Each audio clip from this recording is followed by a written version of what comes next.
Well, the energy truce seems to have started today, January 29, 2026. Listen to this information, it will be very useful. There are rumors going around online that starting today, Russia and Ukraine have stopped attacking each other's energy infrastructure. Do you believe it? Write in the comments what you think. January 28. Yesterday, the founder of the Kraken unit, Konstantin Nemechev, said it looks like the energy truce is in effect on both sides. Let's see how they will stick to it.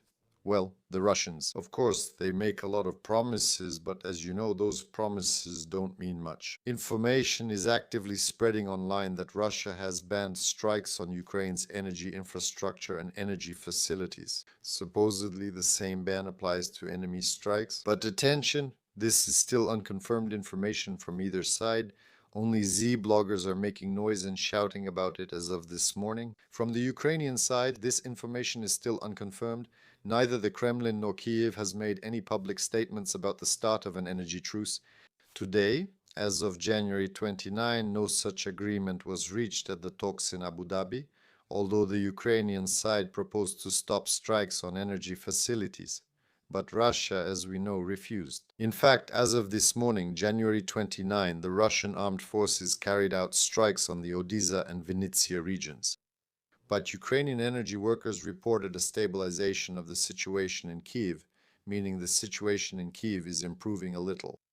A new round of negotiations, as we know, is scheduled for February 1, and it is possible that the issue of an energy truce will be clarified there. We will wait for more accurate information, and hopefully sooner. You can find the information on my Telegram channel, which you see on the screen. I share everything there more promptly and consistently.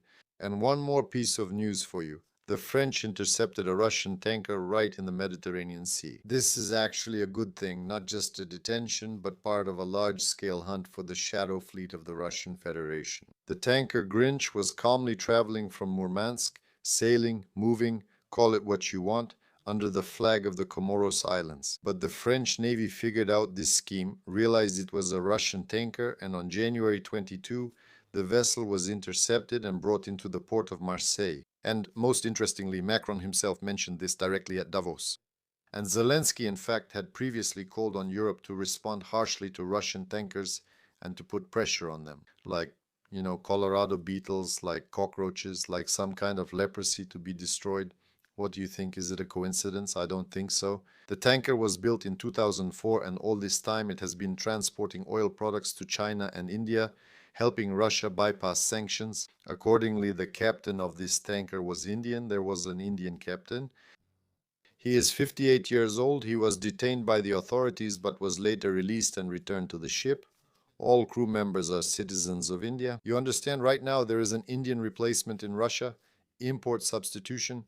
They lost their own boys and underpants in the war in Ukraine, and accordingly they are replacing them with Indians. So now it means now they will be Indian, right? Or something like that. They won't be Russian, but Indian. That's it. The French Maritime Gendarmerie, under the supervision of the Marseille Prosecutor's Office, is conducting an investigation aimed at verifying the authenticity of the tanker's flag and navigation documents. The European Union is increasing pressure on the Russian oil industry. At the beginning of 26, you remember, the European Union banned the import of petroleum products made from Russian oil, which hit producers in Turkey, India, and China. The next package of EU sanctions will prohibit European insurers from servicing any tankers transporting oil from Russia. The war has lasted 4 years and they still haven't banned the insurers.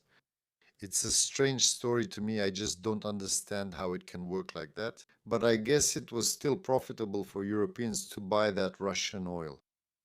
According to data from December 2025, Russian shadow tankers were transporting about 5 million barrels of sanctioned oil per day. Think about it, that's about 11% of the world's supply.